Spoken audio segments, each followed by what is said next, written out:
Bonjour. Alors dans l'idée que on va passer par les sens, par l'accueil des sens, par l'accueil des perceptions, pour rentrer dans l'espace intérieur conscient et silencieux. Et si c'est abstrait pour vous, je vous propose un exercice extrêmement simple. Donc peut-être que vous avez vu tout ce que je vous ai dit dans les vidéos précédentes, la 3D, le machin, le truc, et vous êtes arrivé à une vision d'ensemble comme ça. Et il faut juste faire la discrimination entre le lieu, c'est-à-dire un espace, et puis tous les objets qu'il y a dans l'espace. Hein. Et vous voyez bien que pour moi, dans cet espace, il y a ma maison, il y a la forêt, le ciel, la terrasse et tout ça. Et tout ça, c'est dans mon espace conscient. Mais mon espace conscient n'est pas les objets de la conscience.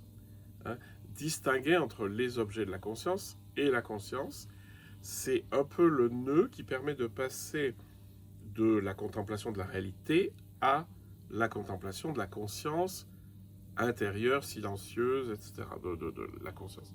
Et bien simplement, vous ouvrez comme ça, pof, vous êtes dans le... Vous vous rendez compte que c'est très calme, et bien si vous fermez les yeux, vous sentez que l'espace est toujours ouvert, qu'il y a de la place là, mais que les objets, finalement, vous ne les voyez plus puisque vous avez fermé les yeux. Donc en fait, c'est la distinction entre les objets des sens et la conscience qui les perçoit. Dans chaque sens, et vous avez vu qu'il y en avait beaucoup, dans chaque sens, vous avez la conscience qui perçoit et le sens qui reçoit, si vous voulez. Et ce qui est intéressant, c'est de comprendre la conscience comme un lieu qui est neutre en lui-même, mais qui est rempli par les objets de conscience, mais que vous pouvez en faire abstraction. C'est ce qu'on appelle en mystique le retrait des sens. C'est-à-dire, je vais aller ouvrir la conscience par les sens, puis après je vais me retirer des sens, mais la conscience sera toujours là.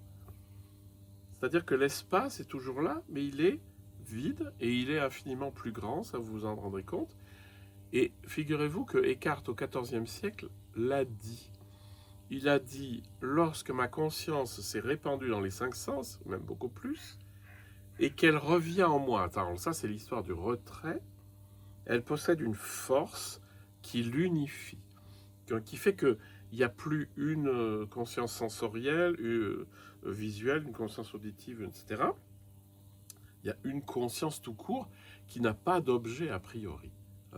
Et donc après, on verra comment on passe de ce grand espace silencieux à la grande présence. Voilà, c'est ce que je voulais vous faire sentir, c'est la distinction entre les objets de conscience et la conscience elle-même qui reçoit les objets. Un peu comme l'écran d'un cinéma, il est blanc, il est neutre, il représente rien, mais la réalité, plutôt les images sont projetées dessus, c'est l'image de la réalité, et là vous voyez les objets parce qu'il y a un écran justement. Hein. S'il n'y avait pas d'écran, la lumière partirait, vous verriez rien. Hein. Donc en fait c'est une métaphore qui fonctionne assez bien, c'est de sentir que lorsque vous avez éteint les arrivées sensorielles, il reste l'écran reste toujours là.